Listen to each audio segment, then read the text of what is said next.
આ છે પાકા કેળા અને આ છે મેથીની ભાજી. નમસ્કાર, KKMમાં તમારું સ્વાગત છે. આજે આપણે બનાવીશું કેળા મેથીના થેપલા. તો પહેલાં લઈશું આપણે લોટ, જે ઘઉંનો લોટ લેવાનો છે. જે કેળા આપણે જોઈતા પ્રમાણસર લેવા અને આપણે આ રીતે છોલી દે. હા, એ પાકા હોવા ખૂબ જરૂરી છે. તો મેં પણ આવી રીતે પાકા જ કેળા લીધા છે.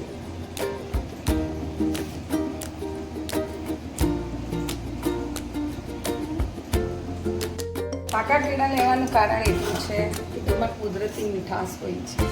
હવે આપણે નાખીશું અંદર મસાલા, હળદર જોઈતા પ્રમાણમાં, થોડું લાલ મરચું, પછી હિંગ તો જરૂરી છે.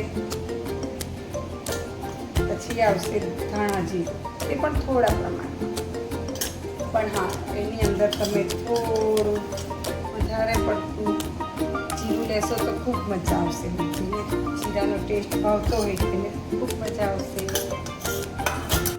હવે જોઈતા પ્રમાણમાં મીઠું,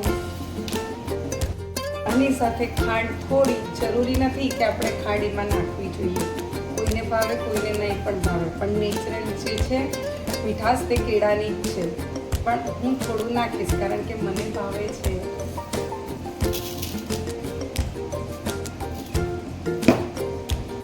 લીલા મરચાંની તો જરૂર પડે જ. તો લીલા મરચું અને આદુની પેસ્ટ મારી પાસે તૈયાર છે, તો હું એ અંદર નાખીશ. થોડા સ્પાઇસી બનાવીશ, મને ભાવે. હવે આપણે અંદર મેથી, કેળા મેથીના થેપલા જે કહેવાય તે મેથી છે. મેથી હું બધી જ લઈ લઈશ. સાથે હવે તેલ,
તૈયાર થઈ ગયા છે.